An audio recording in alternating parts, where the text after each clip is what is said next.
a large part of the reason that I wrote Ayn Rand and the World She Made was to trace, as well as I could, the influences on Ayn Rand's work and thought from her life and reading. She often said that there weren't, at the end of her life, she often said that she had no influences other than Aristotle and Victor Hugo and a few others.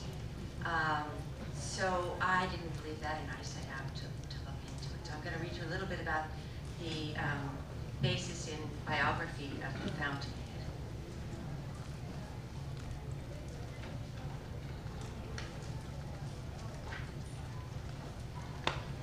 In one form or another, Ayn Rand had been daydreaming about Howard Roark all her life. In figure, he is tall, thin to the point of gauntness, and almost always rigid with creative tension, although in repose he can be as supple as a cat. He possesses Cyrus's moral certainty. Cyrus was a childhood hero that Ayn Rand found and liked very much. He possesses Cyrus's moral certainty, self-confidence, and even insolence. Like Zarathustra, he welcomes difficulties that propel him beyond ordinary drab humanity to the foundation of new values. Like Enjolras, he is single-minded in pursuit of his goal. He differs from Leo Kovalensky, who's one of the heroes of We the Living, in that nothing can shake his self-esteem, and from Andrei Taganov, in that he has no desire to convert others to his creed. He would walk over corpses to be an architect, one of the characters says about him. No matter what inducements or penalties he faces, he won't compromise his architectural vision by a single pilaster. He is not afraid of disappointment or of pain.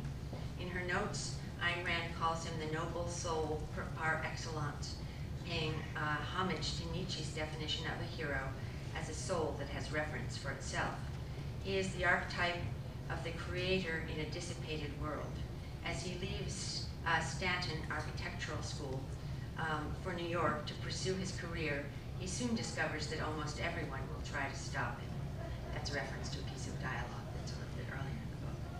Familiar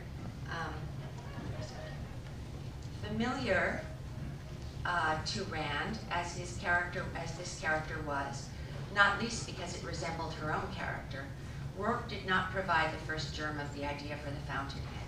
His glossy, callow schoolmate and opposite number, Peter Keating, did. Rand liked to tell the story of how she conceived of Peter Keating, who gave the novel its original title, Second-Hand Lives. In 1931 or 1932, while she was still living on North Gower Street in Hollywood and clerking at in the wardrobe department at RKO, she became fascinated by her next-door neighbor, Marcella Bannert, the young woman who had helped her to place Red Pond at Universal Pictures. Marcella was an executive assistant to David O. Selznick, at that time RKO's chief of production, and she was ambitious. Every day, the Russian emigre observed the American go-getter, admiring her obvious drive but disliking almost everything else about her, including her choice of a career and the impression she gave of being a Hollywood climber.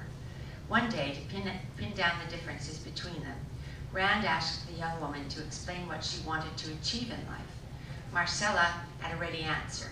If nobody had an automobile, she said, she would not want an automobile. If some people had an automobile and others didn't, she would want an automobile. If somebody had two and others only had one or none, she would want two automobiles and so on. And she would want people to know that she had more than they did. The conversation was a revelation to Rand. By her standards, Marcella seemed not to want anything for herself. Rand's goal was to create a fiction of ideas out of her experience and extraordinary gift for imagining and reasoning. Marcella merely wanted to outstrip the Joneses. The prickly young moral philosopher's judgments about people were based on whether they shared her values and her sense of life. Marcella appeared to have no values, except those derived from other people.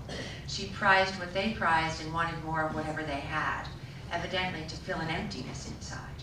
Although some people might have called Marcella selfish because she set her sights on luxury and status, Rand didn't look at it that way. On reflection, she saw that the young woman was actually selfless, in the sense that she had no authentic self with which to desire or create anything, that was hers alone. Marcella's quality of selflessness or lack of passionately held ideas and values explained why she and so many other people Rand knew conformed to apparently meaningless conventions.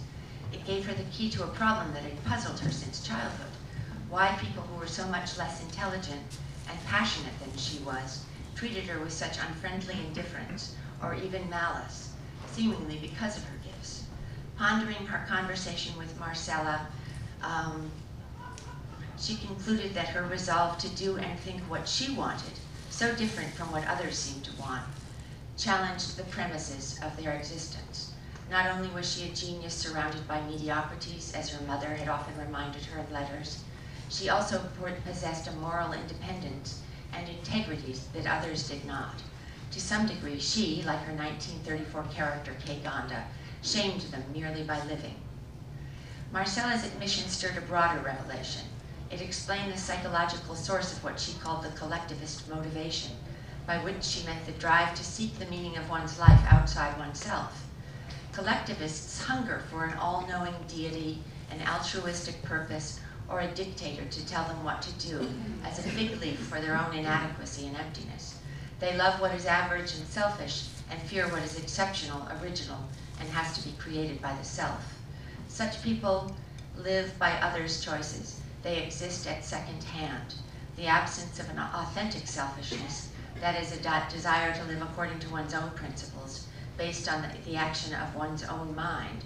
This, she decided, was what the Bolshevik mobs, Russian Orthodox votaries, and ordinary Americans had in common. And so Peter Keating was born with the soul of a second-hander. Vain, affable, dependent on his popularity for self-respect, and without specific talent, he enters the book in a mild state of adolescent self-inflation and ends in a frightening and irreversible moral decay. Unlike his college housemate Rourke, he graduates from Stanton at the top of his class amid a sea of envious admirers, yet he has no gift for architecture. He leans on Rourke for help with his most difficult assignments and cheerfully stabs competitors in the back. He hates Rourke's asceticism, talent, and purpose, as well as the fact that Rourke knows that Keating is a fraud. Rand describes him this way: he was great. Great is the number of people who told him so. He was right. Right is the number of people who believed it. He looked at the faces, at the eyes. He saw himself born in them. As she began to outline the fountainhead, Keating became the emblem of all that Rourke is not. I try to trace to combine Rand's personal experience with specific parts of her work in order to get to know Rand as a writer and as a woman in this book. Thank you.